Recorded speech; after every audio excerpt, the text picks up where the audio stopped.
झारखंड में राज्यपाल रमेश बैस और मुख्यमंत्री हेमंत सोरेन के बीच रिश्ते लगातार तल्ख हो रहे हैं। कम से कम झारखंड में ताजा राजनीतिक परिदृश्य जिस तरह की है, उससे यह साफ नजर आता है कि एक तरफ जहां राज्यपाल सरकार की गलतियां गिन रहे हैं, तो वहीं दूसरी तरफ सरकार में शामिल नेता राज्यपाल पर निशाना साध रहे हैं।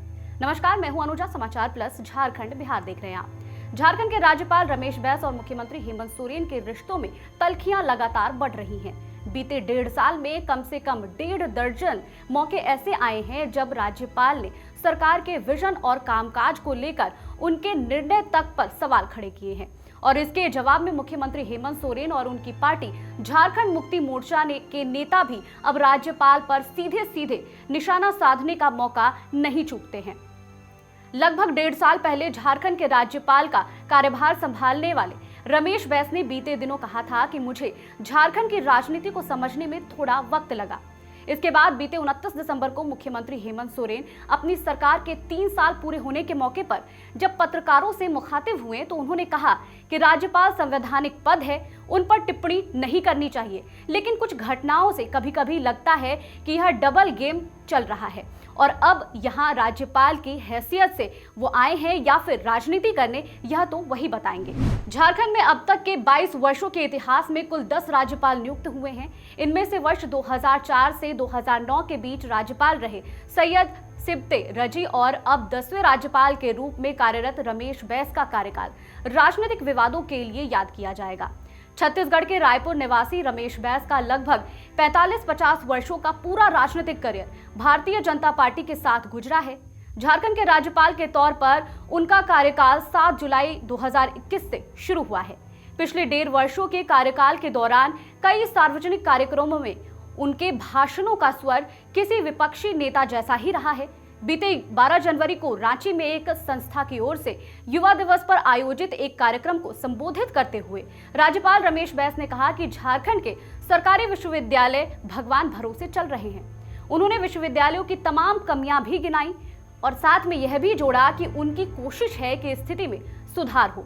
इसके पहले 5 जनवरी को उन्होंने झारखंड में आदिवासी के लिए संचालित विभिन्न योजनाओं की समीक्षा के लिए संबंधित अफसरों के साथ बैठक की। बैठक के बाद राजभवन की ओर से जो रिलीज जारी किया गया, इसके मुताबिक राज्यपाल ने कहा है कि झारखंड में अनुसूचित जनजातियों के कल्याण के लिए राशि की कमी नहीं है, कमी है तो विजन की और प्रतिबद्धता के साथ योजनाओं का क्रियान्वयन करने की। केंद्र सरकार से प्राप्त राशि मिली है, लेकिन उचित योजना बनाकर खर्च नहीं कर रहे हैं। इसके पहले दिसंबर महीने में रांची के मुरहाबादी मैदान में एक एक्सपो के उद्घाटन के दौरान राज्यपाल रमेश बैस ने कहा कि झारखंड में संसाधनों की कोई कमी नहीं है, कमी है तो सिर्फ विजन की, और इस कमी के चलते झारखंड आज भी पिछड़ा है। राज्यपाल इसके पहले रांची हिंसा, दुमका में छात्रा को जिंदा जलाए जाने सहित कई घटनाओं को लेकर राज्य की विधि व्यवस्था पर तल्ख टिप्पणी कर चुके हैं। बीते जून में रांची में हुई हिंसा घटना के बाद से उन्होंने राज्य के डीजीपी और रांची के एसएसपी को राजभवन तलब भी किया था और हिंसा फैलाने वाले उपद्रवियों की तस्वीर वाले होर्डिंग लगाकर यह आदेश दिया था। और इसके बाद दूसरे दिन पुलिस ने ऐसी होर्डिंग भी लगाई थी। इसकी खबर मिलते ही राज्य की हेमंत सरकार ने अफसरों की क्लास भी लगाई थी। राज्यपाल के आदेश से लगी होर्डिंग कुछ ही घंटे में फिर हटा दी गई थी।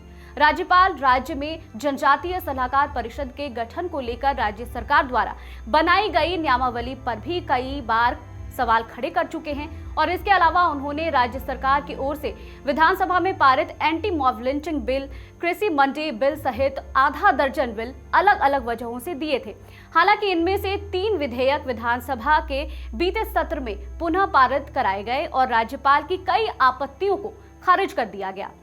लेकिन इन प्रकरणों से इतर जिस मुद्दे पर राज्यपाल रमेश बैस और मुख्यमंत्री हेमंत सोरेन के बीच सबसे ज्यादा रस्साकसी है, वह है भारत के निर्वाचन आयोग से आई चिट्ठी।